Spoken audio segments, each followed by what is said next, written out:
let me welcome everybody here today to our ongoing debate about the issue of landing in Europe in 1942. And we know we've had several discussions about this so far, and we're going to continue this debate today in different ways. The noisy reality idea is essentially an idea to cover everything. So just to let you know that we're not going to be focused on military history, although we know that's a lot of fun for all of us. We're probably going to be joined in the next few weeks by Patrick Coors, who Cambridge just published a 1,000-page history that he's written of basically global history from 1860 to 1933. And he is taught at Harvard, Yale, went through Oxford. He's now at the University of Florence, which to me is like landing in one of the great gastronomical delights of the Western world. But he will join us to talk about that at some point. And Paul Kennedy has confirmed that we will discuss his book on naval history in World War II. So we're going to do that sometime in May. So just keep abreast of when I send out these invitations. And another idea we're going to implement is Professor Ellen Schrecker, who retired from teaching at Yeshiva. She did a book about the university in the 60s. And so we're going to, in the fall, devote some considerable time to exploring that theme. And we'll probably be able to use a physical space to do that. But without further ado, let me turn this over to Alex. Robert Owen Paxton is an American historian specializing in Vichy France, fascism, and Europe during the World War II era. He's a Mellon Professor Emeritus in Social Science at Columbia University's Department of History. He attended secondary school in New England, got his BA from Washington Lee University in 1954. Then he received a Rhodes Scholarship and studied at Merton College, Oxford, under James Joel and John Roberts. He received his PhD from Harvard in 1963. He's taught at UC Berkeley, SUNY Stony Brook, and then joined Columbia University in '69 before retiring in 1997. Of course, has written a huge number of books. Of course, the most prominent is Vichy France, Old Guard, and New Order, 1940 to 44. And part of, again, a big controversy in not just history of France, but kind of French politics around exposing what really went on with the Vichy government, especially their treatment of Jews' involvement in the Holocaust. So I guess with that, I'll just turn it over to Professor Paxton to make his presentation to us. Okay. I believe the question that I've been asked to respond to has to do with the whether or not there would be armed opposition if the Allies landed in metropolitan France in 1942. And it seems to me it's a pretty open and shut case, since there have been already some testing of this question in September 1940, when de Gaulle and the British tried to persuade the colonial governor of French West Africa and Dakar to come over to the Gaullist side. They fired back. They answered with heavy naval artillery, and that was going to be the Vichy response every time their sovereignty was threatened. And they could hardly do otherwise, because otherwise they would be they risked being in violation of the armistice and having the Germans occupy the southern half of the country, the formerly unoccupied zone, which is in fact what happened when we landed in North Africa in November 1942. So it's understandable, I think, that Vichy tried very hard to preserve its fragment of independence. And they were very clear about this. Every time they found an American who would listen, like Consul General Freeman Matthews, they would tell him, if you come with 1 million men, we'll welcome you. If you come with a small landing force, we'll do everything we can to oppose your landing by every bit of force we have. And that's what they meant, and that's what they did. So that's the answer is, I think, and I think we of course, we understood that, and there was a very interesting attempt, a failed attempt by the American diplomatic representatives, consuls in North Africa, to talk to French senior officers in North Africa and try to persuade them not to fire back, try to persuade them to accept. There was a famous meeting. General Marc waded ashore on the beach and met with General Mast, who was the commander of armed forces in the Algerian part of French North Africa. And Mast was sympathetic, but when the landing actually came, he was neutralized by the much more numerous officers who thought that you had to obey orders and that you had to keep the Americans out, because if the Americans came in, the Germans would come in too, which they did. They came into Tunisia immediately after. I think that's why it's understandable that Vichy was going to oppose our landing by force, and we knew it, and we went in anyway, knowing that we had the strength to do it, and we did the right thing. And so that's, I think, what I have to say to start us off. Okay, could you explain how Vichy France was developed and what percentage of the country it controlled, and whether it was rapid or it took a while to establish it? I sent in a map. I don't know whether you have access to that map showing the occupied zone and the unoccupied zone of France. But Jim can put it up probably. When the French, when the powers that were running France decided to ask for an armistice and signed an armistice on the 23rd of June, 1940, with the German government. France was divided into 2 zones. There was an occupied zone in the north, and an unoccupied. There we are. On the blue here on the map, an unoccupied zone in the southeast. Now there were German forces in the yellow zone, the occupied. There were no German forces except for an occasional inspection team in the southern zone.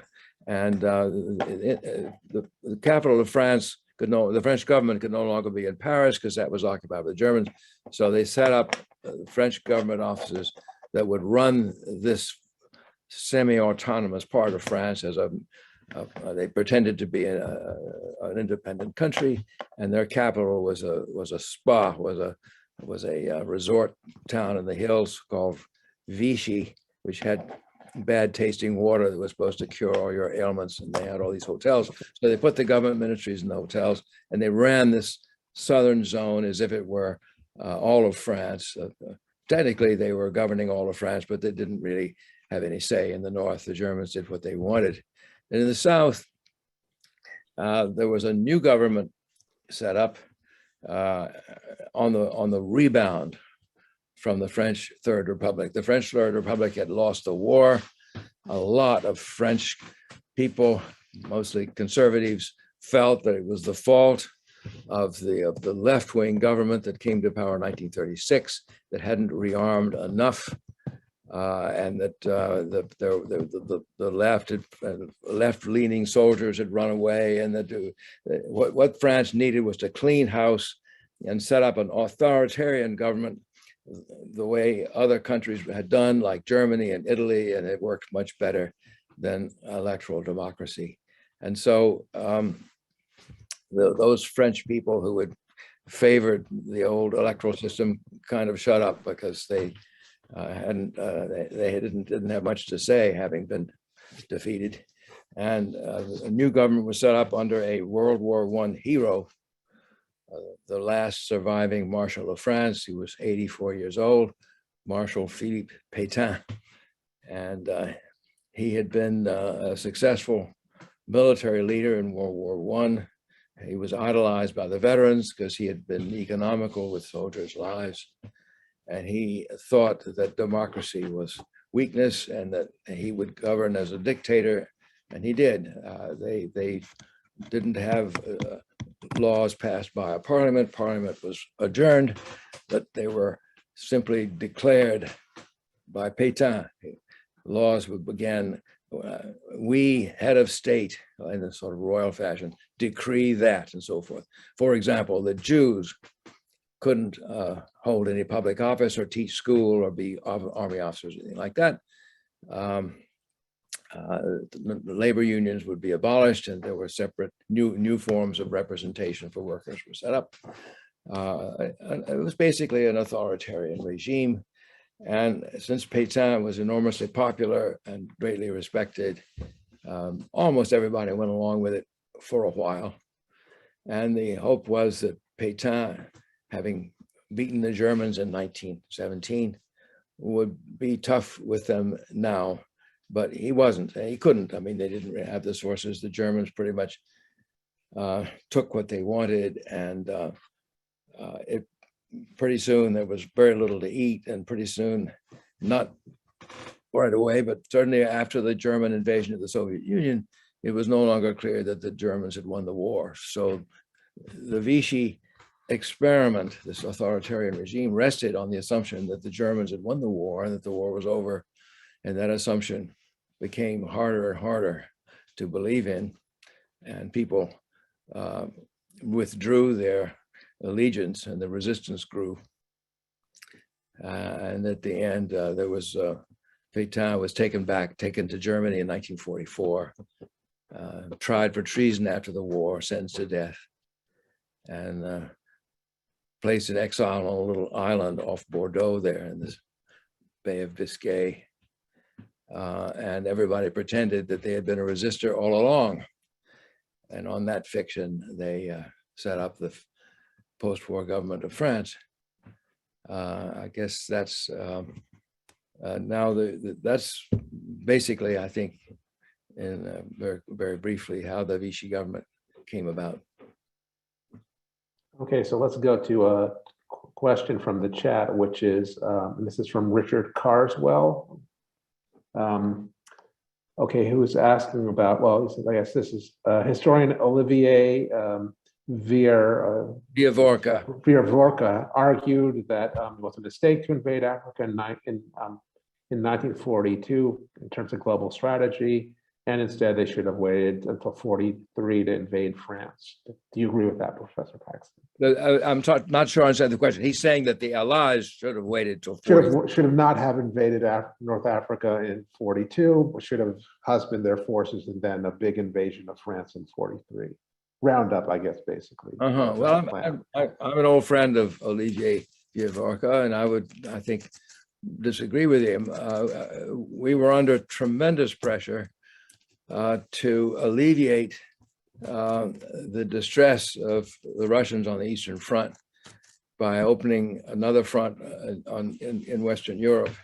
And the British, having vivid memories of World War I, were not too eager to have another bloodbath. And the Americans weren't, they didn't come into the war until December 1941. And so the idea of landing in continental Western Europe was a hard sell among the British and American leaders, but they desperately wanted to do something. And North Africa looked like a vulnerable spot where we could at least go through the motions of pulling German forces, challenging German forces, and pulling some of the pressure off the Eastern Front. So I think it was probably a relatively smart thing to do. It would have, waiting until 1943, I'm not sure the Russians would still have been around. I think probably, but still, that's quite a gamble. And I think Stalin wanted help in 41, and we couldn't do it in most of 42. We got into it. We managed to do something in late 42, which was quite an achievement. We had landed in Guadalcanal in August 42. 2 huge amphibious landings within a couple of months is a pretty pretty impressive, but I don't think we could have waited any longer. Okay, so Mark, unmute and ask your question. Yeah, thanks, Professor Paxton. I'm curious, after, in sequence, there was Torch landings, and the Germans take over Vichy metropolitan, and then they sent troops to Tunisia. Yes. Why didn't Vichy or the commanders, military commanders in North Africa figure they didn't have anything to lose? Why not resist the German landings in Tunisia? Well, there was an evolution on the part of the officers in North Africa. When we arrived on the beach on the 8th of November, 1942, their orders were to resist the landing, and they understood that not to do so meant the German occupation of all of France. And so they did. They didn't do so with very much eagerness, a little stronger in Morocco, not really very serious in Algeria. They at least put up signs of resisting, and there were about 600 casualties on both sides. It wasn't nothing, but it wasn't overwhelming resistance either. But they went ahead and felt that they had to try to keep the Germans from keeping the rest of France. Now, have I missed the drift? Yeah. If I could repeat my question. So, yeah. By the time the Germans were sending troops into. Answer your question by saying that there was an evolution on the part of the officers. At the very beginning, they resisted the American landing. In 3 or 4 days, they had begun. Professor Paxton, I think he's asking why they didn't resist the German arrival in Tunisia. Yeah, the German arrival in Tunisia. Yeah, well, I'm trying to lead up to it by saying that the officers in North Africa went through an evolution, and 2 or 3 days after the landing, they were beginning to see the light, and with Admiral Darlan leading the way, who happened to be in North Africa visiting his son, who was in the hospital, and he was the commander-in-chief of all French armed forces, and he decided after 3 days that it was time for them to stop fighting the Americans, and in a couple more days. There were officers who were eager to actually participate in the battle against the Germans, and that began in Tunisia. Not the senior officer, who was an Admiral Esteva. He was loyal to Vichy throughout, but the general in charge of ground forces in Tunisia, whose name was, I think, Barrot, General Barrot, after 4 or 5 days, began to resist the German forces on the outskirts of Tunisia, and it took some time for us to get our act together and move forces into Tunisia, and we were, I mean, we had green troops, and we didn't do such a great job of it. It took us quite a while to actually bring force to bear on the Kasserine Pass and into Tunisia. But some of the French officers by the time in Tunisia had cooperated with us, and so when we advanced eastward, there were French forces and American forces working together. But it was an evolution, and it required people to disobey orders and to understand the geopolitical situation. It took about a week for Darlan to swing around and order the French forces to cooperate with the Americans. Why didn't they resist the Germans in Tunisia? Why didn't they resist that invasion? Well, they did after a week or so, but by the time the Germans had gotten there, it was too late. Okay. Let's go to Vincent. Thank you. Professor Paxton, it's a real pleasure to be able to listen to your comments about this subject. I mean, the whole question of the French state, Vichy France, and their reactions to the Allies post-1940 is fascinating. I think that taking Dakar as an example of the quality of French resistance in maybe fall of 1942 is a little bit misleading. I think there was a huge difference between the situation in September 40 and September 1942. I think that North Africa kind of gives us an example of that a little bit, the way that the French certain sections of the French army, the heads of the Algiers and the Casablanca divisions, for example, were willing to cooperate with the conspiracy to facilitate the Allied landings. And the fact of the matter is that at Algiers, I think that the French cooperation, even if it wasn't complete, certainly made a big difference in the Allies coming ashore with relative ease. I think at Apples Beach, where the British came ashore, that particular regiment had been in Lebanon, and they were very anti-British. And the fact that they were told to stay in their barracks and did stay in their barracks during the British landing made a big difference. You know, as far as Tunisia is concerned, the question is whether the French would have opened fire or not on 9 November when the first German aircraft were landing in Tunis. And they did not, because they were ordered not to by their legitimate government, by the French government. So I my impression in reading this and reading Professor Paxton's book, of course, is that it was a mess. I mean, everybody seemed to have a different point of view in the French military, or slightly differing points of view. But as far as I can tell, the big determinant on French behavior in this period was the fact that there were so many Frenchmen in Germany as prisoners of war. I think that this is a great sword that the Germans were holding over the French head and really restricted what they could do. And I think that's a fact that needs to be emphasized in any discussion about French activities during the war period. The fact that every German farm had their Frenchmen is I think, really relevant to this situation. So I'll shut up now. Thank you, Professor Paxton. Well, there's a number of points there. Joe, continue on your question. So, shall I respond? Wait, wait, Joe, or, let Robert respond. okay, sure. Yeah, there's already a number of issues on the table here, much of which I'll probably need to be reminded of. Sure. The prisoners of war were one, but only one of the kinds of lever that the Germans had over the Vichy regime. The Germans were releasing the French prisoners of war in tiny dribs and drabs as a reward, as a little carrot and stick. It came up in all the negotiations, and it was certainly one of the levers. There are many others. Huge amounts of money that the French had to cough up in occupation costs was another one. They would turn that spigot off and on.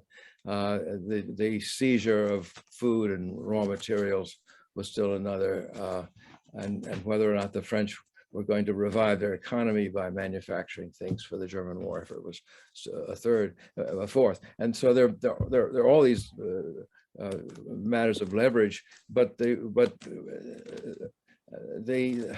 most I think that the reason why they didn't fire on the Germans when the first plane landed on November 9th is, of course, that they were ordered not to, but they agreed with this order because they did not want to trigger the occupation of the southern zone. And now, once that had happened, the officers felt somewhat more free to side with the Allies. It had to be demonstrated to them that the Allied landing was sufficiently strong to make it worth their while to jump ship and change to the other side. If the Allied landing was a flash in the pan, they didn't want to risk everything for nothing. And so it took several days for that to become clear.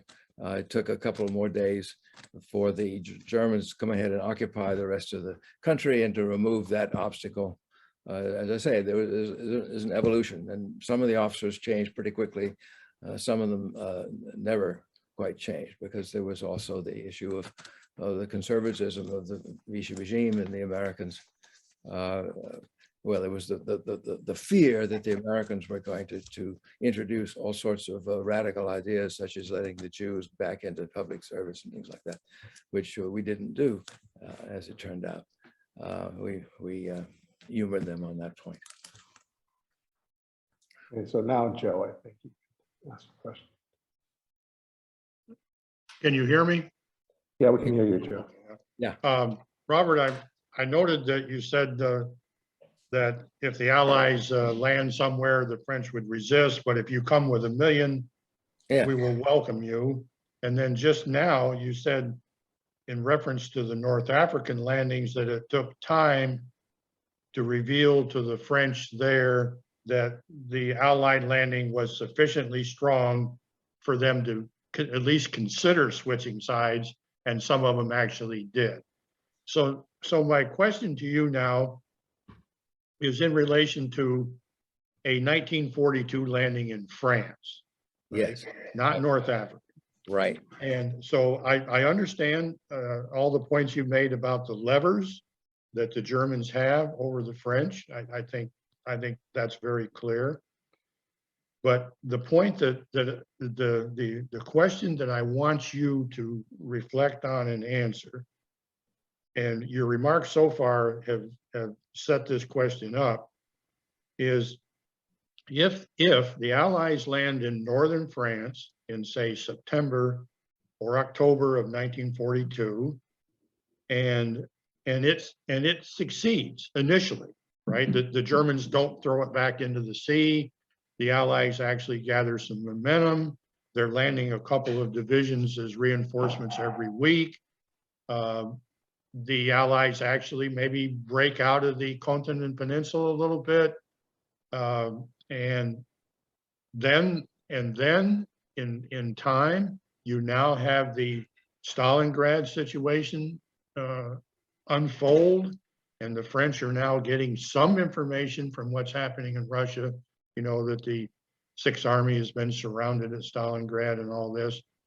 Now, so I understand that the French remark that if you land, we will resist you, but if you come with 1 million, we will welcome you. Mhm. I think that what that meant is that southern France is hostage to the Germans, and if you just dibble dabble around, why we can't work with you because southern France is hostage, right? But Yes. if you come in overwhelming force, right, then that changes the situation. In other words, we have a decision to make then. If Yeah. you come in out overwhelming force. So now my question to you is, would the French consider, you know, a successful sledgehammer landing in northern France after, say, 3 weeks, right? When it's starting to evolve and it's succeeding and the Germans are hard pressed to maybe contain it? How do you think the French would have reacted to that situation? Well, okay. Well, it's of course highly hypothetical. Yes. I think that the elephant in the room in this case is World War One. The French, the French population, as it was in 1940, was filled with aging war veterans who had been in the trenches in 1914 to 18, and they did not want to do it again, and they did not want to have northern France fought over the way it was fought over in the First World War. So it's not just a matter of 1 million men arriving, it's the possibility that the American landing would be so overwhelming, the Allied landing, that it would sweep across France very quickly, and the Germans would be pushed out without France, northern France, once again being reduced to a pulp, which is in fact what happened. We got across by August. June, landed in June, we liberated Paris on the 24th of August. That was terrific. And that took away the tremendous bogeyman, which was that they would be once again the theater of war, and the place absolutely demolished.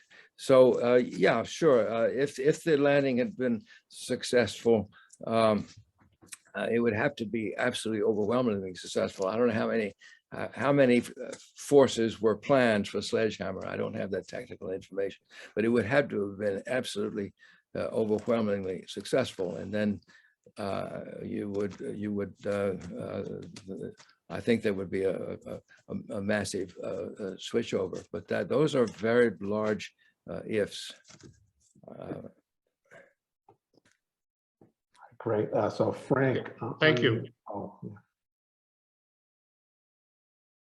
Yeah, this is a broader question, and I really appreciate you talking to us today.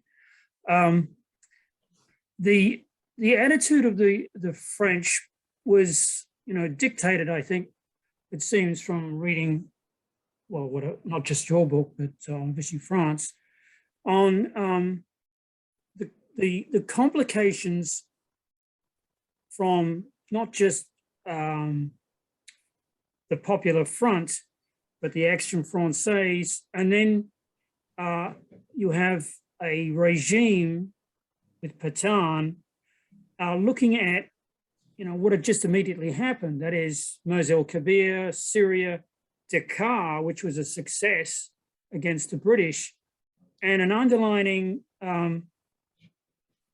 perfidious Albion, negative look at the Brits. And if we're going to look at the possibility of a successful invasion at this time in Sledgehammer, I think you got to look at the trial of Riom. Yeah. So could you discuss? It's also relevant to today, by the way, with what's going on in Ukraine. The mentality of the Ukrainians is focused on one thing, whereas France was focused on, should we be anti-Stalinist? Should we be anti-Hitlerite? And then suddenly there's a Molotov-Ribbentrop Pact that didn't make any sense to anybody.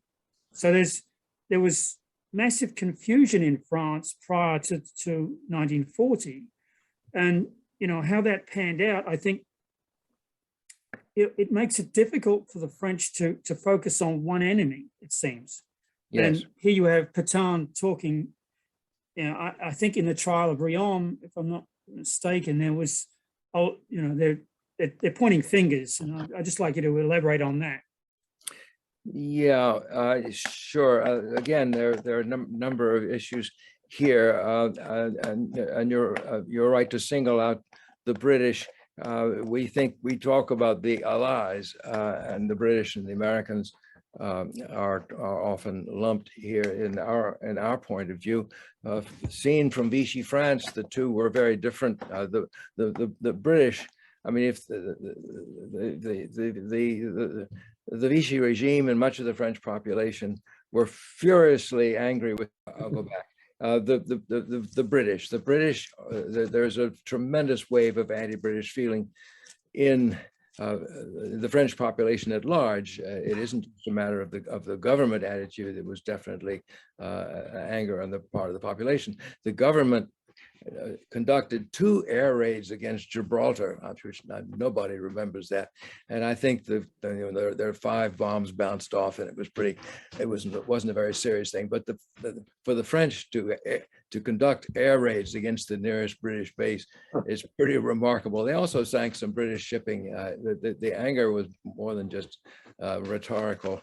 And the British bombardment of the French fleet at Marseille Kabir, the harbor at Algiers, was the culmination of the anger that was already brewing. The French were firmly convinced that the British had stopped fighting the Germans and had run for the Channel.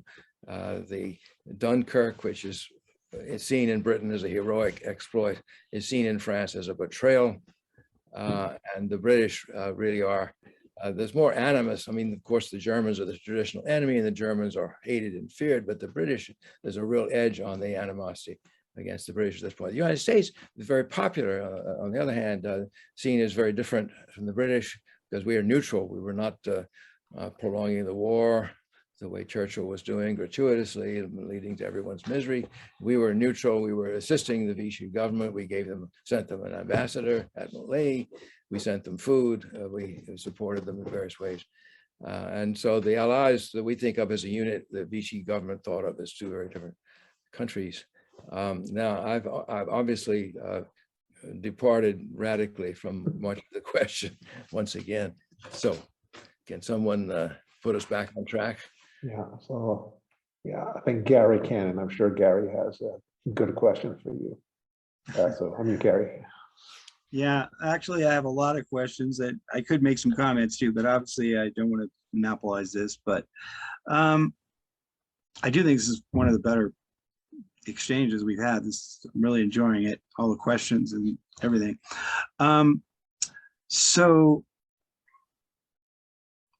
I just want to say real quick, though, with respect to the resistance in Tunisia of the Germans coming across, I mean, you have to take into consideration, you're asking these officers to commit what's, you know, at least mutiny and probably treason. So Yes. they may want to think about it a day or two and make sure that they, and of course, just picking up with what Professor Paxton said, are you going to do that in support of another Allied fiasco, British fiasco, which the French, you know, often many of them believe that the British always were, you know, shooting themselves in the foot and that sort of thing. So,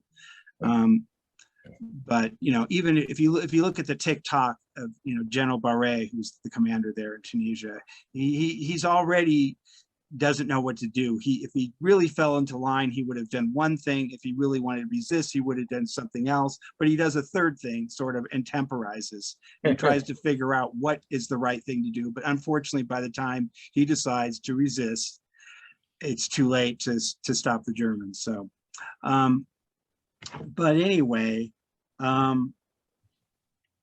do you see any signs that Hitler was intending to invade the free zone? You know, prior, obviously not prior to Torch, but was he preparing anyway? We know there was the plan there, but I don't know that there was any necessary. It seems as though it was only due to the landings at Torch that actually pushed him over the line. That if nothing had intervened in the meantime, that come the news of this, the surrounding of the Sixth Army at Stalingrad, that there wouldn't have been an invasion before that, or even later in the year. Do you have any information about that one way or another, or any evidence? I don't know whether I have evidence, but I certainly have an opinion. That is that the situation of France after the armistice, with an occupation zone covering the strategic areas needed for the invasion of Britain, and an unoccupied zone with no German forces, that was Hitler's own idea, and it was a smart one. Hitler had a terrible manpower problem, which which really got bad when he invaded Russia and had hundreds of divisions on both fighting on the Eastern Front. And he had an absolute desperate manpower problem all along, and especially after 41. And so he was very, very pleased not to have to waste German troops in occupation duty. And as much of France as would run itself, that was all to the good for him. As I think we mentioned last night, he actually had Indian troops, pro-Axis Indian troops, who were involved in the occupation of Bordeaux. I mean, he was desperate for manpower for occupation, and so the more of France that would run itself in a way not contrary to German interests, the better it was for Hitler. And Hitler was lucky because he had in the Vichy regime a government that was firmly supported at home and was at the same time fully committed to fulfilling the terms of the armistice and going beyond it to cooperate with the German war effort economically. He was very lucky. He didn't have to spend manpower occupying. So he wasn't about to overthrow that advantageous system until he had to, and when his hand was forced when we landed in North Africa. But without that, he would never have occupied the southern zone of France, in my opinion. Thank you. And we have another question from Vincent O'Hara. So Vincent, unmute and go. Vincent? Yeah, thank you. One thing that's always been very curious to me is the reaction of Pierre Laval when he traveled to meet Hitler immediately after the Torch landings. He took a car, didn't fly through a snowstorm, and got there, I guess, early in the morning. Yes. And met with Hitler after a couple of hours. My reading of the situation is that basically Germany offered France full membership in the Axis alliance if they took off the gloves and came in wholeheartedly and resisted the Allies or the British and the Americans with their total strength. And that Laval, when presented with this opportunity, basically equivocated and tried to negotiate. Is that pretty much how you read it? Well, that Laval tried to negotiate, of course, that was his nature. He was very proud of his bargaining abilities, haggling ability. That was how he had made his way in politics, and first in the law and then in politics, and he was very proud of it. And he was convinced that he could haggle his way around anything. And so I think he went prepared to do a deal. I am not convinced that Hitler made any sort of attractive opposition of that sort. That is to say, what the French really needed was to replace the armistice, to get rid of the armistice so that France wasn't burdened with the prisoners of war, the demarcation line, 400 million francs a day in armistice costs. I mean, the French were desperate to get rid of those burdens. And they kept going to Hitler and say, look, Darlan back in 1941 went to Hitler and said, look, we're perfectly willing to work with you if you would make our lives a little more tolerable. And Hitler just didn't get the idea at all. Hitler was determined to humiliate the French. He had, because of World War I, and he wasn't about to soften up. And so I'm not aware that Hitler made any more offers to Laval in November 42 than he had made to Darlan in June 1941. What Hitler said, I think we can cooperate militarily. I don't think he went much further than that, if at all. But I may be wrong. There may be minutes of that conversation that. I'm thinking of a entry in the Comando Supremo war diary, where Cavallero is saying he's under the impression that the French fleet is going to sortie on behalf of the Axis, and he's saying we've won the war. He was elated. He thought that this was a watershed moment, and that if France did come in on the side of Italy and Germany, that the war was as good as won, and that the invasion would have been repelled. I don't think he's right, but it's kind of reflective to me of what the frame of mind was in some of the Axis leadership at that particular juncture. Right. Yeah, I think that's a very interesting point. But as I understood your question, that you wondered whether Hitler wasn't going to take southern France anyway, and I think it was to Hitler's advantage to have somebody else do the chores of running southern France. But yeah, the role of the Italian fleet in this is quite tricky. I don't know why they never did anything, but they had already taken a pasting, I think, from the British, and they didn't have any fuel. They had no fuel. They couldn't have even made it over to Algiers and back. Yeah, that sounds right. Sounds accurate. Thank you. Yeah. Okay, so actually, let me ask a question of my own, since we have kind of repeat performers, which is, I've always wondered, did the Japanese move into French Indochina in 41? Did that have any impact, since, of course, Japan was a member of the Axis and in theory an ally of Germany? Did that do anything to change the Franco-German relationship at that point, or did the Vichy care? Yeah, of course, Vichy cared. The empire, to take a broad view from the beginning, the empire was the empire and the fleet were the two important cards that Vichy held, and they were very concerned about the way in which the war was gradually taking away parts of the empire. The French Equatorial Africa going over to the British side, New Caledonia had gone over to the Allied side, and Madagascar was taken by the British in May 1942. Bit by bit, the empire was being borrowed by the Allies for war purposes, but then the French were sure they would never get any of it back, and so they were hanging on to whatever little bit that they could. Now, what happened in China was that the Japanese moved in, and there wasn't any force in Indochina to oppose them. So what they did was to sort of govern under a Japanese protectorate with a senior French military man as a governor general, sort of figurehead governor general, and the Japanese were running the place. But the French had a kind of a symbolic recognition as the titular secular authorities, and so that they came to a kind of stalemate there. I don't think it had much effect at home. I mean, they weren't getting the rubber from Indochina anyway anymore because of the British blockade. And so I think they've pretty well written it off. And I don't recall that it ever was noticed by the French public very much. So I don't think it had a huge impact, but it was another sign trying to defend the empire against all comers. Great. And actually we have a comment in the chat, which is that, FDR, President Roosevelt, believed that the French did not deserve to keep their empire. So of course there was American position on imperialism there as well. So well, yes. You want to comment on Professor Paxton?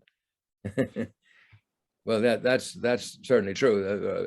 FDR was very much in favor of the dissolution of the European colonial systems, and the Europeans cynically say, well, yeah, that was just so the Americans would take over with their somewhat different kind of empire, which was an economic one and not direct rule, but that's not our subject today. Okay, so Jim, your turn. Got to unmute, Jim. Yeah, all right. Well, thank you. Thank you, Professor Paxton. I wanted to get back directly to the question of the Allied landing in 1942. Yesterday, when we were looking at the maps of the German deployment and the Vichy French deployment, what I was thinking of is if indeed the Allies decide to launch Sledgehammer in 1942 and land in October, what is the actual state of mood of the French in terms of actually employing their troops? Because, one could see that one of the things I wanted to also demonstrate is there was large forces of Italian troops in Italy that indeed formed part of the occupation forces in France after they initiate, was it Operation Attila? I think that was a code name to They changed it, Jim. I forget Axion? Because when they added the Italians to the invasion, they changed it to something else. Yeah, I forget it. Maybe either Gary or Vincent. But anyway. It was Anton. Anton. Okay. So again, for the Germans, see, one of the arguments we've been having, which I don't agree with Gary about, is that I see that Hitler would have looked on the political possibility of throwing the Allies into the sea as a major grand strategic imperative to implement. That would have been something he would have gone and stripped units from all over Europe and would have forced his Axis allies or puppets to contribute to that defeat. So again, we're doing in the what if zone, but I wanted to get your impression on that. And secondly, when you wrote the book Vichy and the Jews, the whole question of the Holocaust in terms of its impact on the war was, I always felt at the time it was integrated. I mean, I never had any illusions in the 60s about the importance of the Holocaust in terms of World War II, but that at the time was not accepted commonly by mainstream historians who wrote about World War II. They tended to separate them out. And I was wondering what led you to investigate that aspect of the Vichy policy that led to that book. Thank you. The book Vichy and the Jews, the answer is a very simple one. A French publisher approached me and asked me to write the book. And it was at a time when nothing of mine had been translated into French. The first contact was made in 1971, and Vichy France was published in 1972, and I was pretty sure that it would not be translated into French because my first book hadn't even been noticed. I had to present a copy to the French National Library. They wouldn't even buy one. So I leapt at the opportunity to write something for a French publisher about Vichy, even though it was not what my first choice would have been, because I thought I would have no other way to address a French audience. So I accepted this job. It was a huge job. And I even had to bring in a co-author, Michael Maris, a Canadian historian, who helped me out. And so this is not Paxton, this is Maris and Paxton, Vichy and the Jews. And it was a fascinating project. It took years. It was totally exhausting.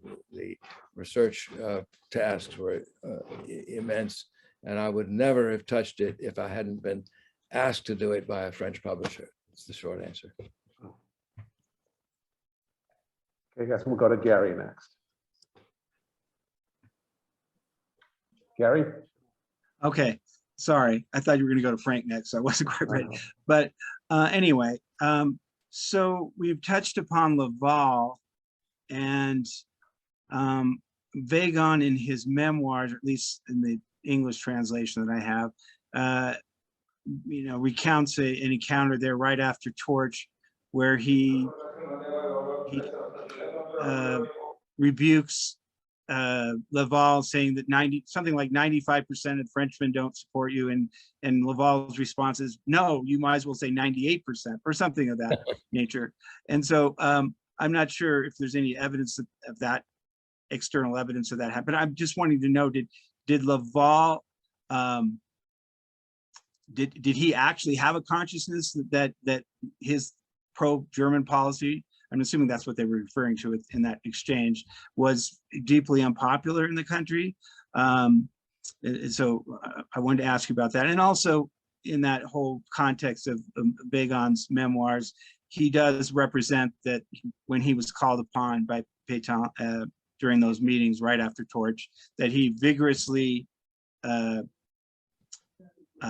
advised to now join in with the Allies, in this situation. Is there any external evidence one way or another that those aren't just self-serving, recollections, post-war? So those are two questions. To take that second part first, I am not aware of any independent confirmation of what Weygand said. That was a private conversation, and there's no, I don't think there was a stenographer present.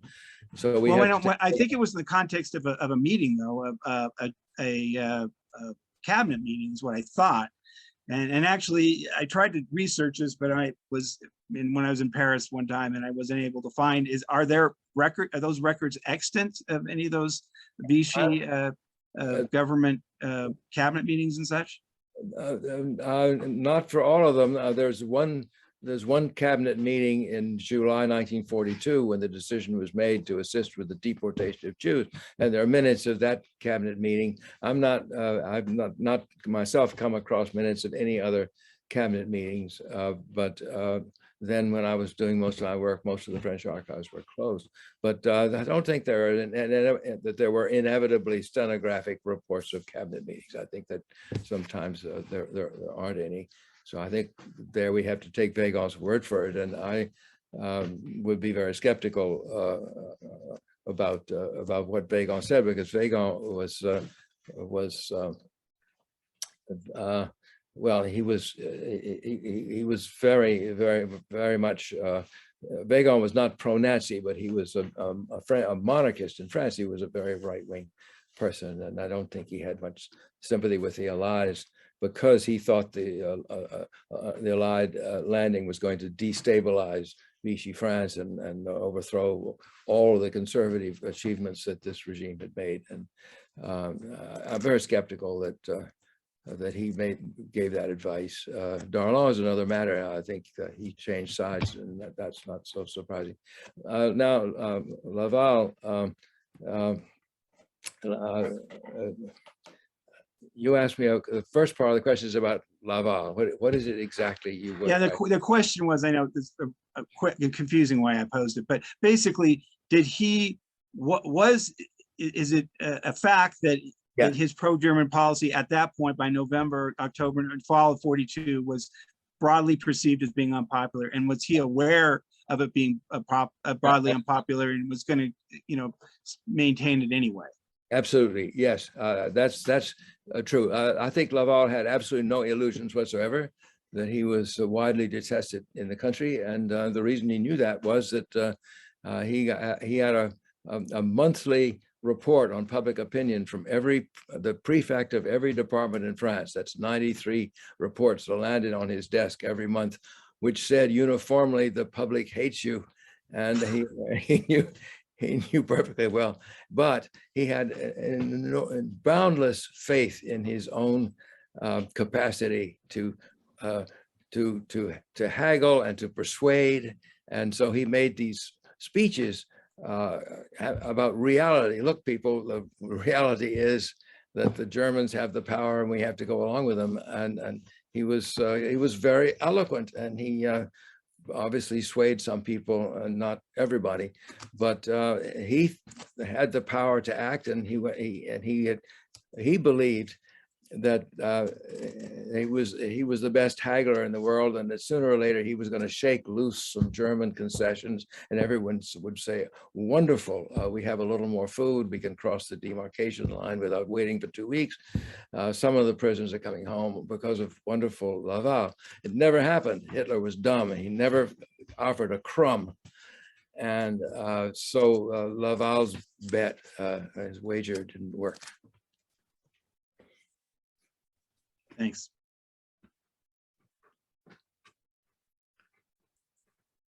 I guess I'm next. All right. Yeah, you're up, Frank. Sorry, I forgot to mute. Yeah. Regarding the getting back to the trial of Riom, and Yeah, isn't it true that that Pétain and those who are blaming the fall were also not just, they were anti-Semitic, but they also equated anti-Semitism with anti-British. I mean, if you're British, there's also a cabal of Brits and Jews working against France. I think that seems to be. yes. So I'm looking at your book, Vichy France, and I noticed a couple of interesting things, and that one of them was that 200 of 18,000 sailors who initially retreated to Britain, only 200 stayed in Britain. Yes. All rest. Yes. And I think of the officers of 500, only 50 stayed in Britain.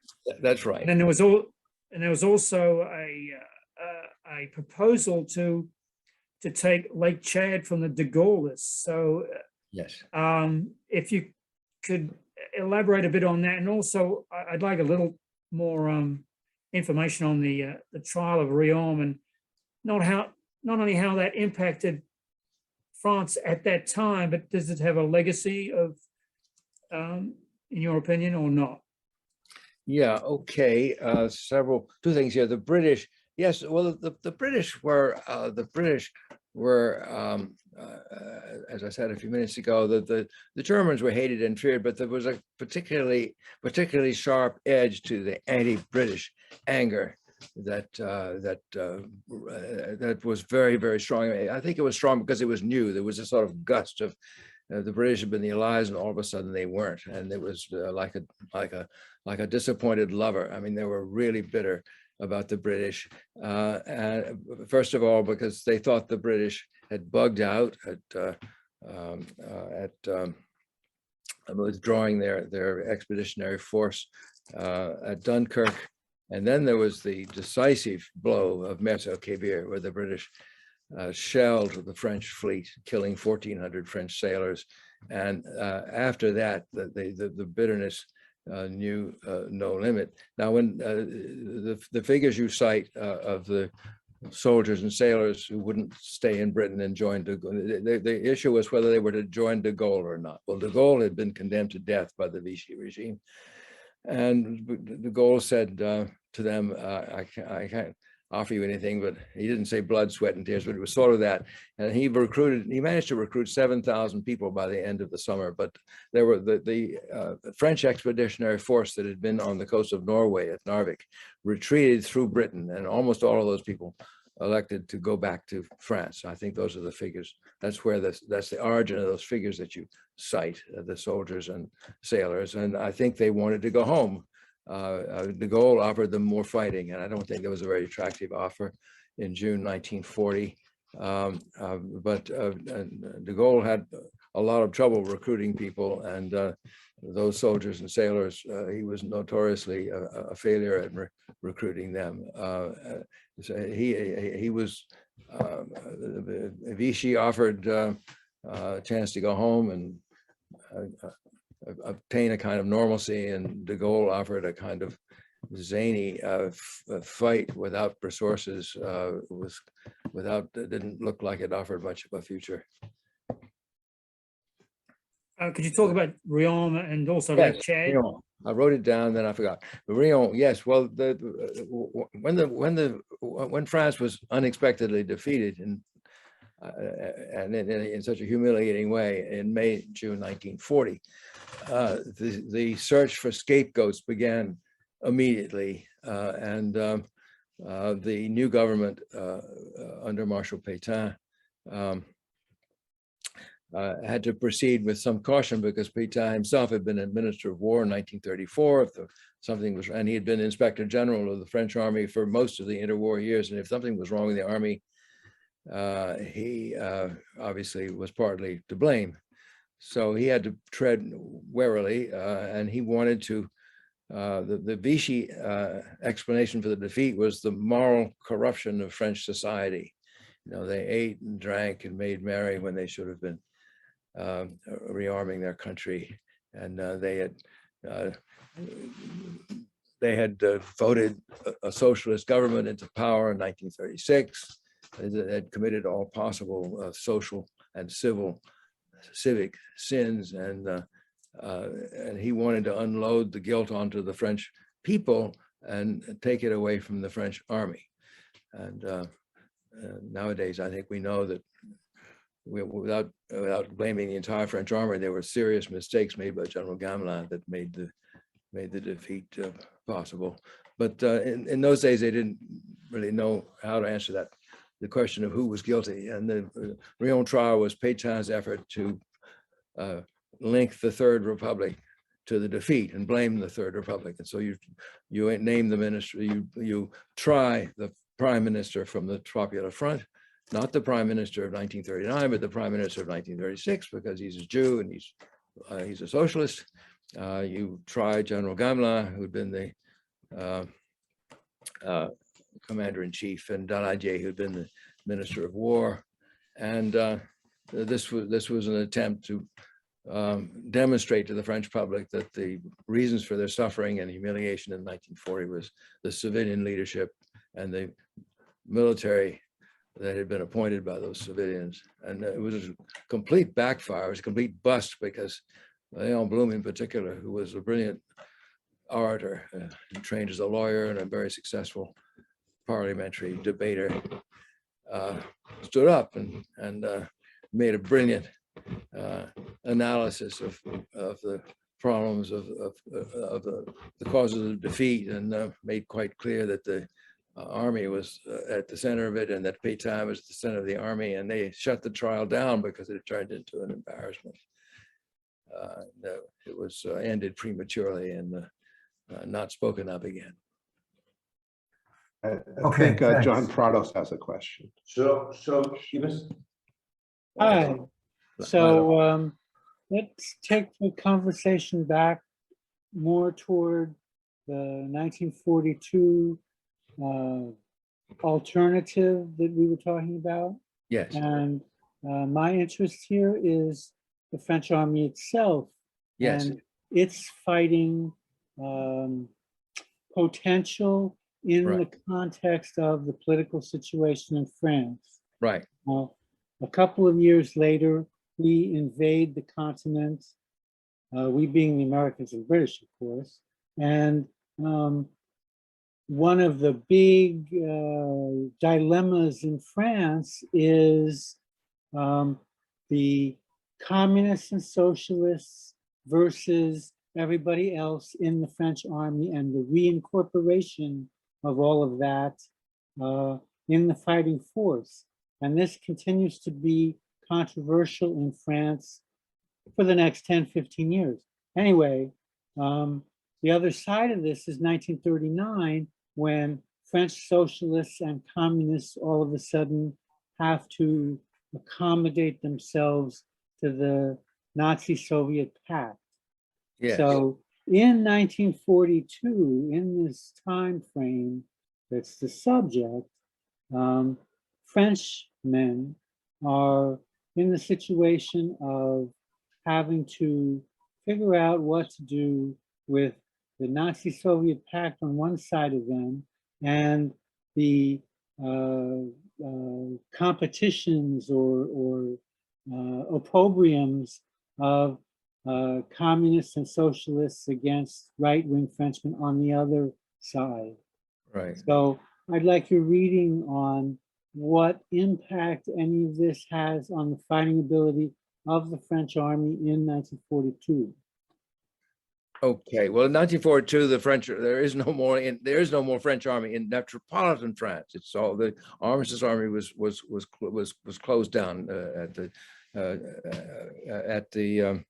time of the incident to the landing, and the French left generally has been really obliterated as a political force in 1940. The Nazi-Soviet pact, as you very justly note, was a terrific blow that divided the communists into those who were going to follow Stalin and those who were disillusioned by Stalin. It broke the alliance between socialists and communists. The socialists had taken a terrific beating because their government in 1936, that lasted for a year, was accompanied by a downturn in the economy, unemployment, inflation. It left a very bad memory.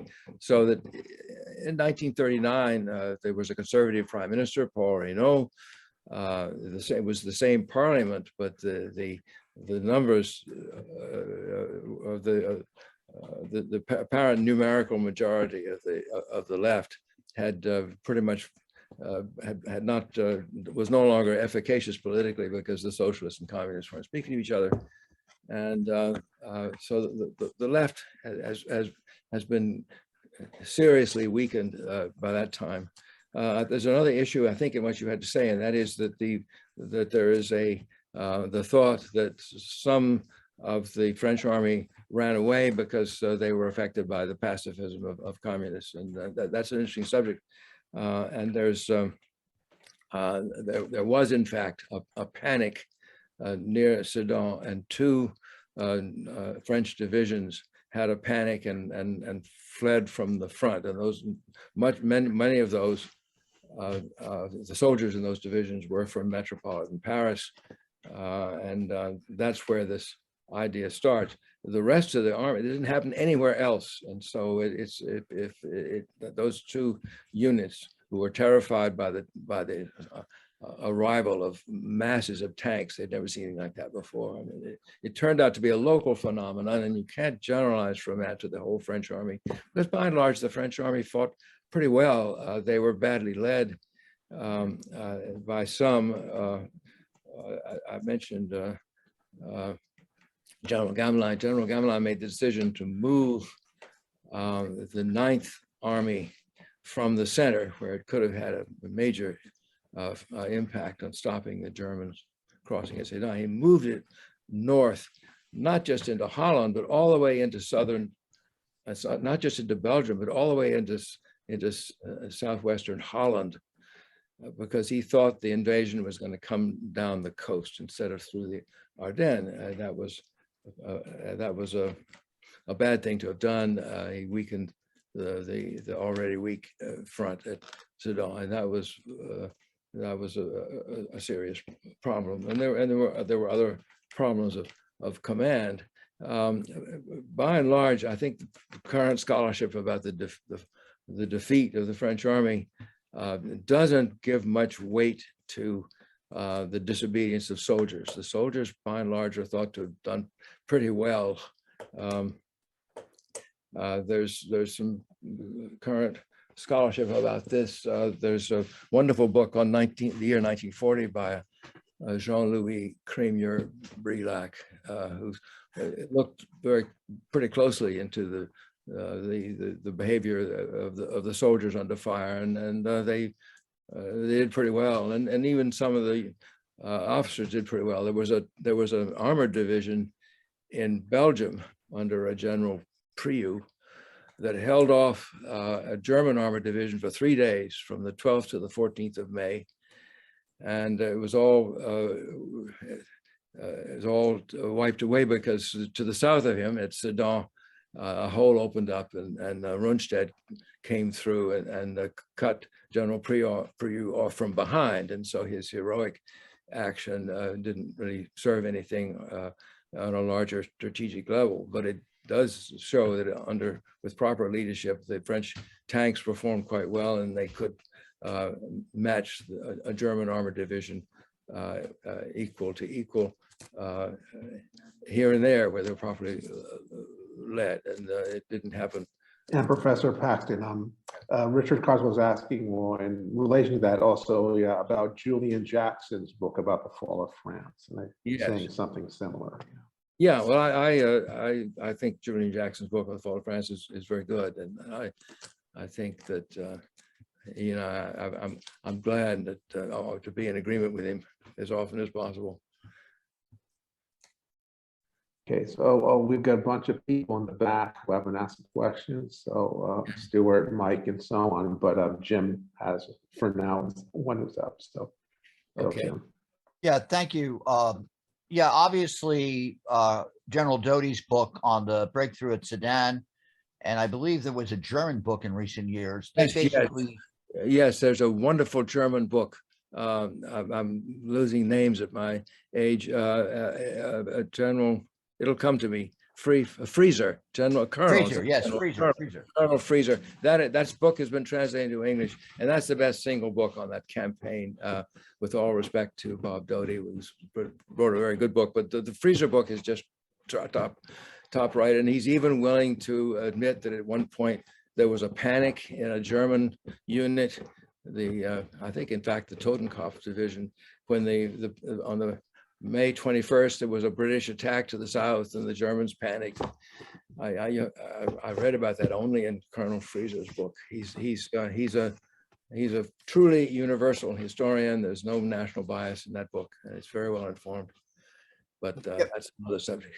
Yeah, Freezer totally blew away the idea that when you read in these other accounts of the kind of things of the degeneracy of the Popular Front, weakening the morale of the troops in 1940, Freezer and Doty basically blow that argument away with a specific look at the Battle of Sedan. But I wanted to get into your take on the post-war period of how Vichy France is seen, and not necessarily talking about this election we're experiencing in real time, but some of the early issues of how Vichy France was being interpreted in the early 50s in French politics.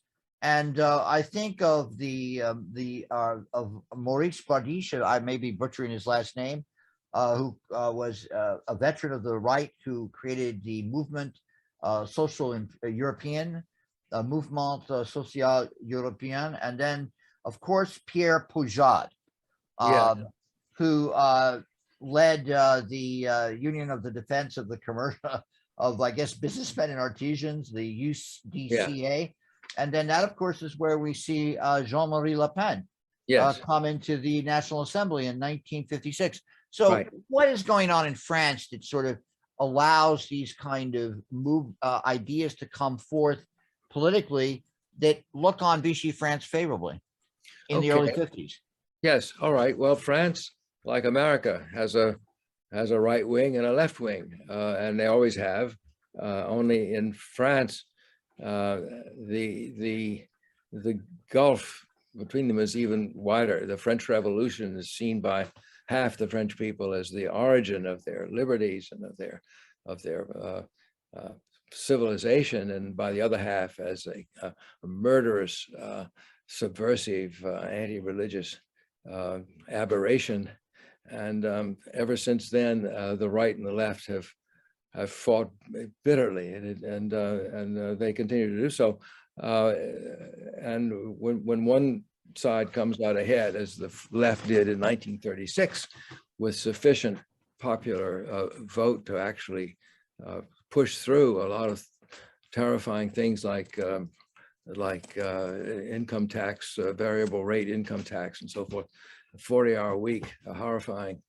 Then the right goes ballistic, and so in 1940, everybody who had hated the Popular Front who hastened to replace the Third Republic with conservatives, and so you have the French right and parts of the left, the anti-communist parts of the socialist and trade union movements associate with the center and right, the Catholic Church, the business class, farmers, and so forth, are solidly in support of the Vichy regime.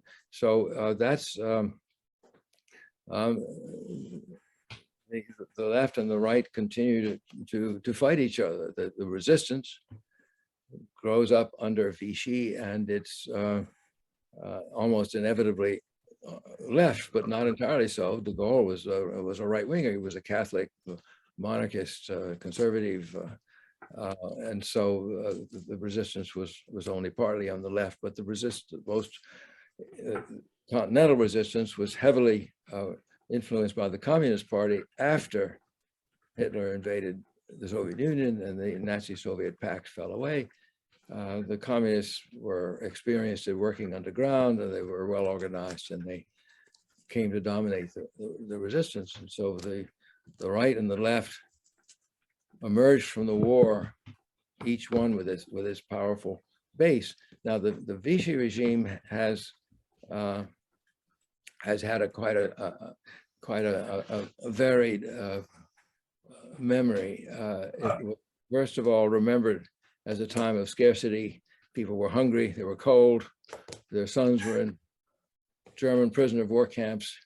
Laval and Pétain had not been able to realize any of their promises, and they were, at the moment of the liberation, the hatred of the Vichy regime was absolutely overpowering. Laval was executed under really unfitting. It was not an act of justice. He tried to commit suicide.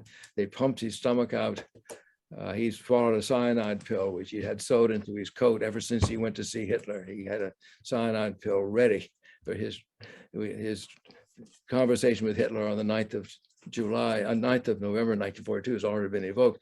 Laval had a cyanide pill in the lining of his coat, and when he was in prison in 1945, he swallowed it, and they pumped him out, propped him up, and shot him. It was a rather barbaric execution, but the hatred of this man in 1945 was incandescent. And Pétain, who was always looked upon with more affection and respect, was of course sentenced to death, and then that was commuted by de Gaulle, and he spent the rest of his very long life on an island off Bordeaux under a life sentence. And alongside this, it was a purge.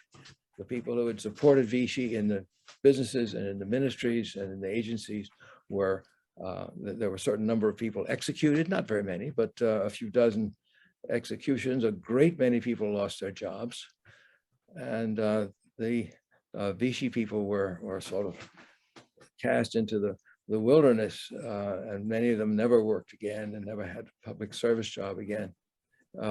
So that bitterness, that division continued until that generation passed away, and there was Vichy was remembered by some people with affection, some Catholics, because the church had an enhanced role under Pétain, some patriots, some military officers who liked the way the military had been privileged under Vichy. On the other side were trade union people who had suffered under Vichy, Democrats who thought that the electoral rights should be restored. And so the right-left division continues right down the line. The right wing tends to have a nostalgic memory of Vichy. The left continues to think of Vichy as a regime of traitors and anti-patriots. So there was an attempt in 1954 he wasn't a professional historian, he was a journalist named Robert Aron, wrote a book which was translated into English. It was read very widely, called History of Vichy, who tried to sort of bring those two sides together in a kind of healing book that was supposed to bridge those animosities, pointing out that most people had been for Pétain at the beginning and most people were for de Gaulle at the end, and they were all trying to find their way together. And that book was a bestseller. I have it, I read it at the time, and everyone did, and it was an attempt to paper over these deep divisions. It didn't really work because they're still there, as we will see in tomorrow's election in France. The role of socialists and communists and the degree to which they might have made the defeat more likely, which is still a very hotly debated issue. I don't think many scholars would go along with that. Thank you, Professor Paxton. First of all, I just want to throw in a comment that during one of my several trips to Normandy, I was talking to a woman, this is about 15 years ago, who was doing a book exposing people who had claimed to be members of the resistance as being actually having been collaborators. Needless to say, she got a few death threats, but I mean, her attitude was that if everybody in France after the war who claimed to have been part of the resistance had actually been part of the resistance, the Allies would have never needed to invade Normandy. They would have had enough manpower to push Germany out by itself. But actually, my question is, and it's a little off the 1940, well, it's around 1942, but it's a little off the specific topic. During the Italian occupation of southern France, yes. The Italian administration of that, and they supposedly had a relatively benevolent treatment of Jews and, shall we say, well, at least Jews. I don't know about other anti-Nazis. Yes. What was Vichy's attitude towards that Italian attitude, and how does that play into the post-war attempt to rehabilitate Vichy? Okay. It's absolutely so. The Italian occupation of southeastern France, up to the Rhone River, some areas in the Alps and the coast, up to the mouth of the Rhone River, is what I'm trying to say. That has been a matter of great controversy. The Italians themselves like to think that they were more civilized than the Nazis, and there's that version is pretty well implanted in public memories, that the Italians were mostly nice guys and they didn't really push people around. And it's true, it's quite true that the Italian occupation zone was a place of refuge for Jews. When the mass deportations of Jews began in the summer and fall of 1942, there was an enormous movement of Jews who fled across the Rhone River into the Italian occupation zone. And the Italians put them up in ski resorts up in the Alps, accepted some of them into Italy, and by and large, it's true. It was a place of refuge, but that turned out to be temporary, because in September 1943, Mussolini was overthrown. The Italian occupation troops were quickly withdrawn. The German forces rushed in, and there was a massacre of the Jewish refugees who were in the former Italian zone. And so it was only briefly a respite. But to go back to the deportation time in 1942, the Italian authorities refused to cooperate with the German deportation orders. The Germans wanted the Italians to help them round up the Jews and put them into trains, and the Italians wouldn't do it. And the Vichy government complained that the Italians were getting in the way of these operations to rid, because Vichy government didn't want to necessarily to expel French citizens of Jewish origin, but they definitely wanted to get rid of the refugees that had piled into France during the 1930s. And the Italians wouldn't let them do it. And so they complained to the Germans. There's huge correspondence. Laval himself was involved, and he would go to Ambassador Abetz and say, look, the Italians are blocking your policy. Can't you do something about it? And so it was quite a controversy in which the Vichy France was trying to get the Germans to force the Italians to expel Jews from the Italian zone. Yeah, they're the zones. Before November 42, they were just up to the just a little bit in from the border, but after November 42, they came all the way to the Rhone River. Right. And do you Okay, think so- that the attempts to rehabilitate Vichy simply ignores that, or? Yeah, I think so. I think the attempts to rehabilitate Vichy focus on the Germans and don't really, I think they basically ignore the Italian episode. Thank you. Thank you. Right, so let's go on to Frank. Okay, I don't know if you saw the Netflix special on de Gaulle and the Appel, and it wasn't bad. I You know, didn't see it actually. No, well, you didn't miss much, but the question is that the efforts of the French army, when it finally did materialize in strength up the Rhone-Saône corridor towards Strasbourg, is often underappreciated. But at what point did de Gaulle, would you say, actually influence permanently France and become a real factor, as opposed to the Vichy? I mean, is there a moment, or is it just, was it a gradual thing, or was it inevitable? Would there have been a French army, for instance, of this magnitude without de Gaulle? Well, to take the last point first, yes, the curious thing about the French army that took part in the Italian campaign under General Juin, and then took part in the landing in August 1942 in the south of France, and took part in that rush up the Rhone River toward Strasbourg. Those units came from the Vichy army in North Africa.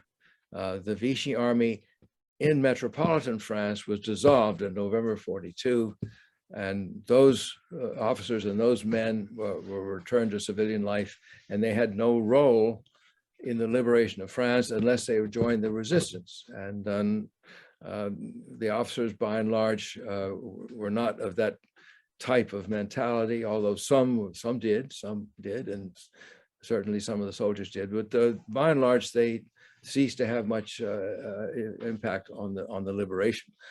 On the contrary, the Vichy army in North Africa, which has been very favorable to Pétain and really supported the Pétain policies, not just military, but civil, social, and so forth. But they also were anti-German, and they formed the heart of those units that took part in the Italian campaign and the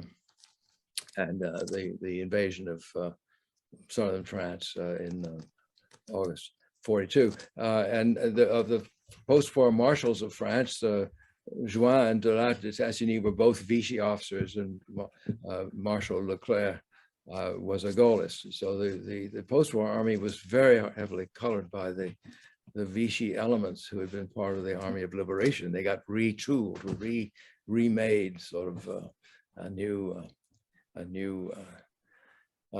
decor as the Army of Liberation. But at its heart, they were the old North African units, fortified somewhat by people who came across illegally, came across through Spain, the way de la Tassigny did. He escaped from prison he crossed Spain and got into France.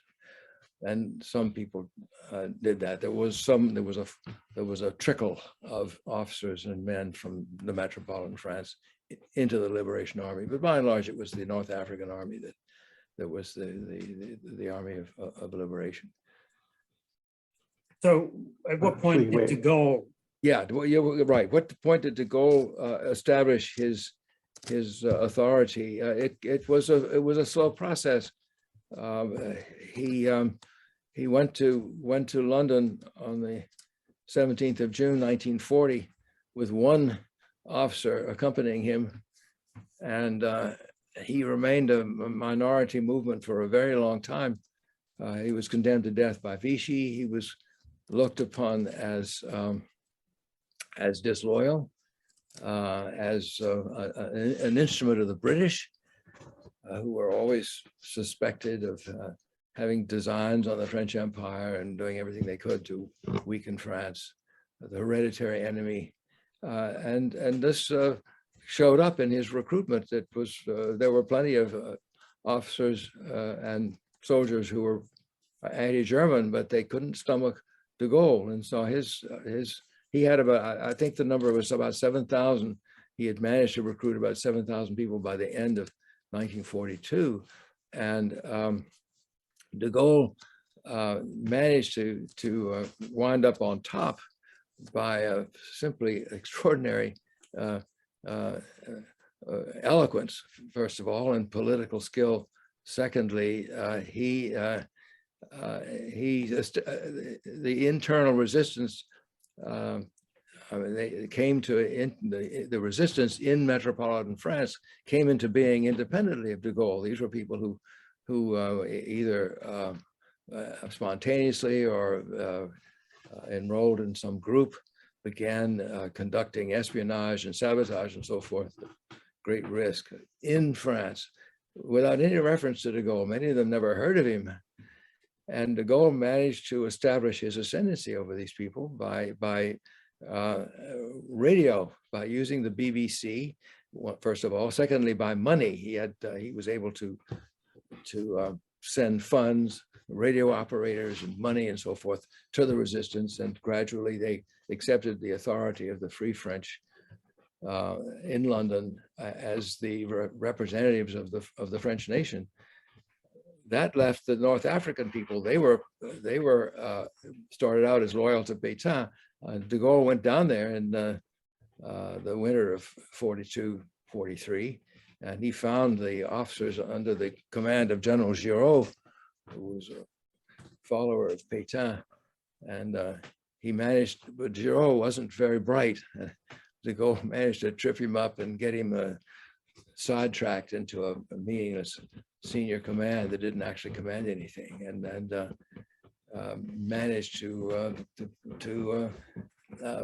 make himself the head of this liberation movement, even though the bulk of the armed forces didn't come from the Free French, who were never very numerous, but from the Armistice Army forces in North Africa, who had been Pétainist. It was quite remarkable that they were able to paste this thing together. But when they got American armaments and tanks and got into the business of chasing the Germans, that was sufficient to weld them into a reasonably unified force. Great. So I see, Ted, Stuart, Steve, Brandon, you guys haven't asked questions. So if you want to get one in before we have to let Professor Paxton go, chime in now. But let me ask another one, which is, to get back to the North Africans. I mean, there was a famous film that I think won some French, prizes about, the Muslim soldiers from North Africa in the, in the invasion of France. So I wonder if you could talk about how that and how also that plays into the independence movements after the Second World War. Oh, you mean the independent movement in Algeria and of French Africa? Yeah, of the Muslim soldiers from Africa that I think made up a significant portion of. Oh well, yeah, the units, the the rank and file of the units that were formed up in North Africa that fought in Italy and that fought in the Rhone Valley well, some of them were Spanish refugees. A large number of them were North African, some Berber, but mostly Muslim. Well, that's a tough question. I don't think there's a direct line between those people and the Algerian independence movements that already existed. Masali Haj, for example, was already in existence, arguing for Algerian independence, and he was always completely separate from these other movements. The veterans in Black Africa, the French, the ones, the so-called Senegalese, although many of them were not from Senegal, those people got pensions. A tremendous amount of money passed into Black Africa in the form of pensions to former soldiers in the tirailleurs Senegalais, the various African units that had been part of the Liberation Army. And this helped, I would have thought, to slow down the independence movement. But so I think this thing would perhaps cut both ways. But in the end, the independence movement supplanted everything else and more or less overcame whatever cohesive imperial forces there had been during the liberation. I think Ralph's been waiting. Oh, wow. Okay, Ralph, thanks a lot. I know I've been yeah. just listening, and very interesting. Thank you very much. You've mentioned the resistance a couple of times, and I'm not sure whether I missed it, but what would be your overview of the role of the resistance? Was the resistance mostly in the occupied France? Was there a resistance in Vichy prior to November of 42? Can one speak of a resistance in North Africa? I gather sometimes they submitted, there was some sabotage, I guess. Did they provide significant intelligence? And did they join the Free French or the Army of Liberation at the end? Thanks. Okay, well, there's a whole bunch of questions. The resistance was mostly in the unoccupied zone. It was just, there were resistant movements and groups in the occupied zone who gathered intelligence and who set up radio contact with London and so forth. But their life expectancy was pretty short. The Germans had these direction-finding teams that were able to hone in on these radio broadcasts in a matter of minutes. So you had a couple of minutes to broadcast to London, then you had to pack up your gear and run. And by and large, most of them got picked off. So there was a resistance in the occupied zone, but it was much freer to act in the unoccupied zone. So that it did help in a way to have an unoccupied zone, even if it was run by Vichy.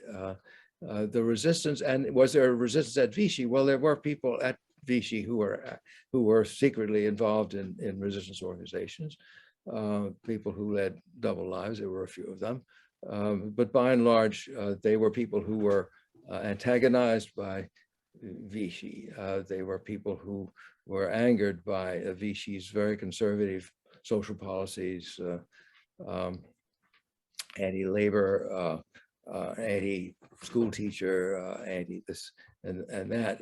And so everybody who disagreed with this was inclined to maybe buy a resistance newspaper, which were being hawked clandestinely on the sidewalk, or contribute money to resistance organizations. The resistance groups grew up mostly in the unoccupied zone, independently of de Gaulle. I think you begin with an individual who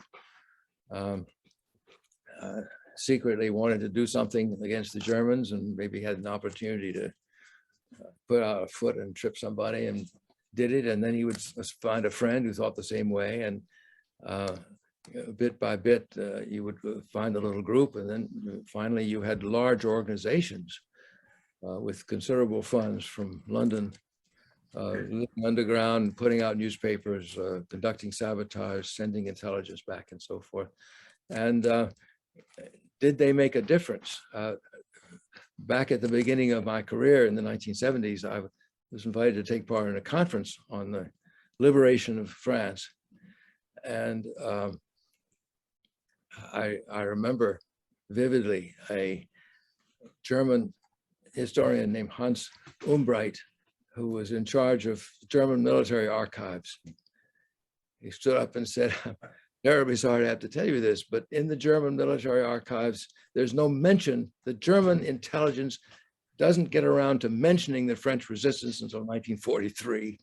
And there was this gasp in the audience because they like to think, you know, everyone speaks of being a resistor of the first hour, and they like to think that by the 1st of July, 1940, the Germans were shaking in their boots. And they didn't even know it existed until quite late when they began to blow up a few trains and so forth. I don't think the resistance did make some important contributions to the liberation of France. There was a plan for the destruction of bridges and highway and railroad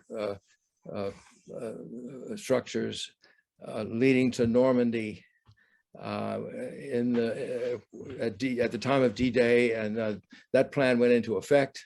It took a full week for one German division to get from Alsace to Normandy because all the bridges had been blown. That's helped some. Intelligence, of course, was a very important plus, and there were some specific bits of German fortifications and so forth that were taken up by the resistance. The heavy water plant in Norway is a famous example. So it certainly assisted the Allies, but at the strategic level, it probably didn't change the pace of the liberation very much. I think when the dust settles, most people nowadays say that the main contribution of resistance was to give the French something to be proud of. And of course, that's something. But at any rate, everyone likes to think that they would have been in resistance. I was 13. I'd chosen my place where I would hide out when I got into my resistance phase. We all thought it was wonderful, but it did not, I think, make a strategic difference. Okay, great. Yeah. But I think Ted has a question. Yeah. Well, it almost goes back to when I spoke last night very briefly. I resisted talking more about de Gaulle, but I was wondering about when the 2nd Division enters Paris, when de Gaulle gets himself a front row seat in that. That's where my professor, Phil Banquets, was. Phil Banquets was there. He was a member of the Deuxième DB. Yeah, he was my professor at Trinity, so that's why I got into Japanese history. I went French history, then Japanese history. But that's why I asked the Weygand question. But I was saying that how did de Gaulle pull that off? How was he able to maneuver being first? Well, I'm aware. Didn't want to push too much. I didn't really answer that part of the question. I think it was quite an achievement because at the beginning, the resistance wasn't his creation. And there was even some resentment by some of the Continental resistance leaders that de Gaulle was pretending to act in their name and so forth. I think two things did it. One was the BBC. De Gaulle became the voice of liberation. He and not only he, but some of his associates, but together they broadcast this message daily into France that you're going to be liberated and you must prepare for it and remove your loyalty from Vichy and so forth, and that's part of it. And the other part I've already mentioned, that is money. There were millions and millions of dollars transferred. Yes, you did, yeah. Through de Gaulle, and de Gaulle had the money bags, and if people, one of the resistance leaders, Pierre Freinet, was recalcitrant, and he took money from Allen Dulles instead, and de Gaulle never forgave him for this. But by and large, he had to take de Gaulle's money, and they knew where it came from. And so, but his voice on the radio was extremely powerful. A couple of days after D-Day, he landed at Bayeux, spent a few hours at Bayeux, no one had ever seen his face because this is radio and not TV. And when they found out who it was, the population there was, of course, wept with joy and so forth. But he had established his personality, his identity over the BBC, and so when he appeared, it was the role was ready for him to step into. It took a while. He was head of the provisional government for only a couple of months after he got tired of the political bickering and withdrew, and then he didn't come back until 1958. But by that time, he saved the country from the Algerian War and Civil War, which seemed to be threatening, and people were grateful to him all over again. But he was an extremely capable political operator.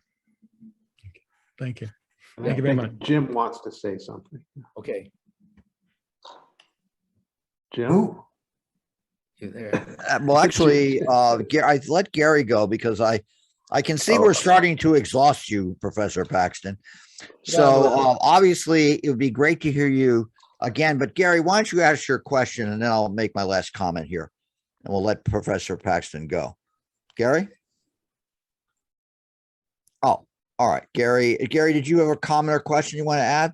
Yeah, I've been trying to keep my questions short and everything because I feel like this has been for me, kind of a dream opportunity to ask Professor Paxton questions. Well, we can do it again. We can do it again. Go on. I've been hoping to. So, but I've kind of demurred in my presentations, and also, up till now, like the context of these talks have been, the prospect of an early second front and everything, and there's been some comments and questions before, but I really haven't given my take because it's not really about, this is my presentation, but I thought I'd kind of just respond to some of the things that were said before, and then, let Professor Paxton, react to that. But basically, so, in talking about Operation Sledgehammer, which, as I've already said, I believe that the resources and capabilities were there to meet the minimum objectives, which was the seizure of the Cotentin Peninsula. And I don't really, I think Jim hinted yesterday that I had some take on, he disagreed with it as to exactly how Vichy would respond to that, which I don't believe I ever definitively come down, because I think it's really hard to say. I just say that there was a lot of, pressures going one way or another, but that at minimum it would represent a dilemma, one of many dilemmas that would push upon Hitler and the German high command at that time. The first of which would be, what are the French going to do in our rear, and how do we secure our rear, because potentially there could be dissident elements, or the French government itself could now decide to throw in with the Allies, or there could be dissident elements that would overthrow the current regime, and they could then just open up their ports to the Allies in our rear. Maybe even the Armistice Army might join in some way if we pull too many troops away from the demarcation line in order to meet this invasion. I just feel like there's a lot of pressures in both directions, and I think Professor Paxton brought up one that I knew about, but it kind of pushed to the back of my mind, which is the whole fear of turning France into a battleground again, as it had been in the previous generation, and how that would work against any idea of joining up with the Allies. But I do feel that in one respect, in contrast to Torch, it does give them an opportunity, even if it's only over a matter of days or a few weeks, to sort of iron out some of these political and leadership questions that they just think that the decisions they had to make in a very short amount of time, given this surprise invasion in November of 1942, as opposed to an invasion in France, which at least held the prospect of liberating their country, that it would give them an opportunity to sort of sort that out amongst themselves, how that's going to, even if that meant a coup or something of that nature, which again, I don't say that would have happened, because I really don't know. There's so many currents and cross currents. But I do think that we also have to look at the one last thing, which is the leverage that the Allies had. And that is, I refer to a comment that Churchill made at the Arcadia conference when they were talking about gymnasts, the original version of gymnasts, that basically the Allies could offer the French, blessings or curses, depending on which side they came on, and I'm assuming by the curses, that means, the loss of a lot of their empire. And the blessings would be, of course, they would become one of the victorious powers and let in on that group. And the same logic applies later on in the year. But also, if you look at de Gaulle, he does have one organized armored division in France, and I believe more or less fully equipped, but it doesn't really matter. It's fighting power. There's always that lever of, hey, here we are. What if we brought over de Gaulle? What political impact that would have in France, that now people would rally to him. Now, in the context of possibly the Vichy government trying to stay neutral and trying to stay on the sidelines and not getting in on one side or the other. And even if that was never explicitly, that threat never explicitly was articulated in some respect from the Allies to the Vichy government, that they would almost immediately think about that themselves, because that was always the dissidence of de Gaulle was always one of the great boogeymans of that whole period of time, at least in my opinion. So anyway, I think I've said enough, and I'll just, if you have any reactions to that, I would appreciate it. Of course, if the landing were in the Cotentin Peninsula, they wouldn't be facing Vichy forces, they'd be facing the Germans. And the French would have had, Vichy would have had very little to do with it. It was part in the occupied zone. They would hardly have been involved. Whereas a landing in southern France, Vichy's response would be central. But Vichy's response to a landing in Normandy in 1942 or in 1944 would be of a spectator.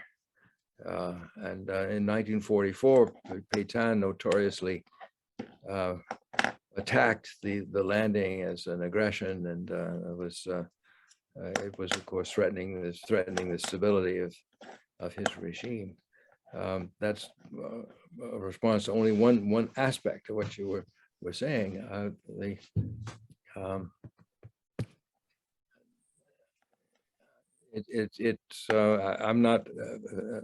I'm not sufficiently familiar with the amount of the strength of forces that were available to Sledgehammer, and whether they really had a chance of penetrating the German defenses in the Cotentin. The Atlantic Wall wasn't there yet, and so maybe they could have done it.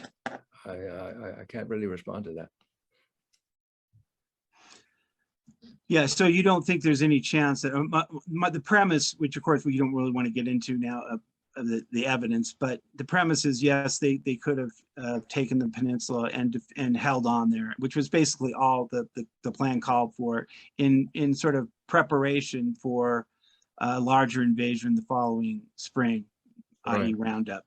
I'm just saying, in that context where they were just holding, and I feel like later on they may have broken through, but that was never the original plan, and that's even more speculative. But I'm just saying, in the context of the minimal objectives of capturing and holding on to that peninsula, you don't think there would be pressures within France itself for the armistice army to intervene? Yes. Against the Germans?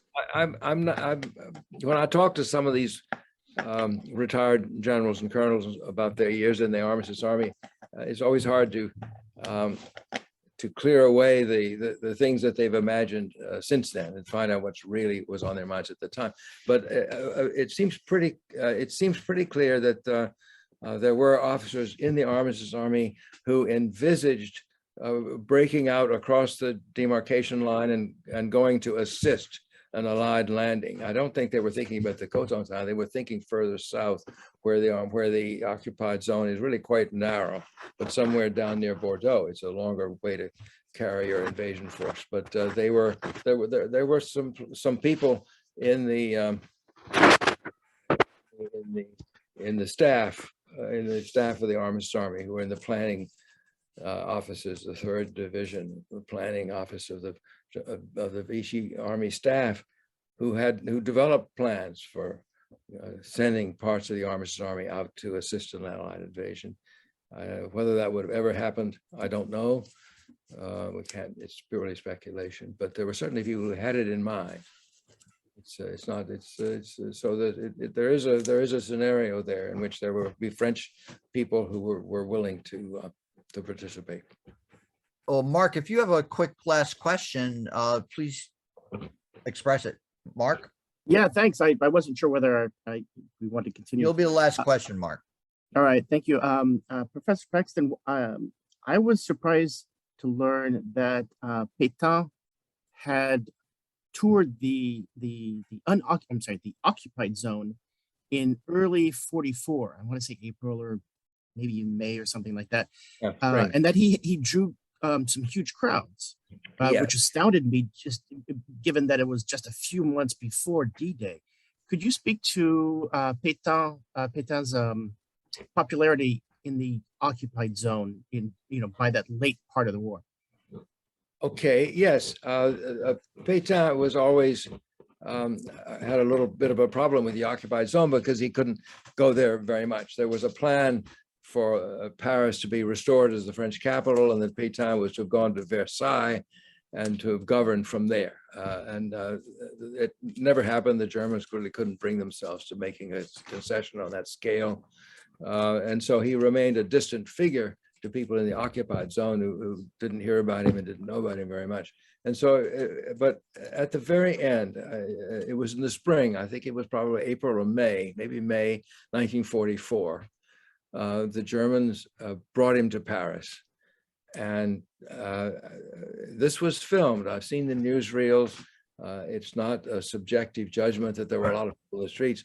You can see in the newsreels that the square in front of the City Hall, the Paris Hotel de Ville, and Pétain appears at the balcony, and the square there is quite a big square. It's absolutely filled, chock-a-block.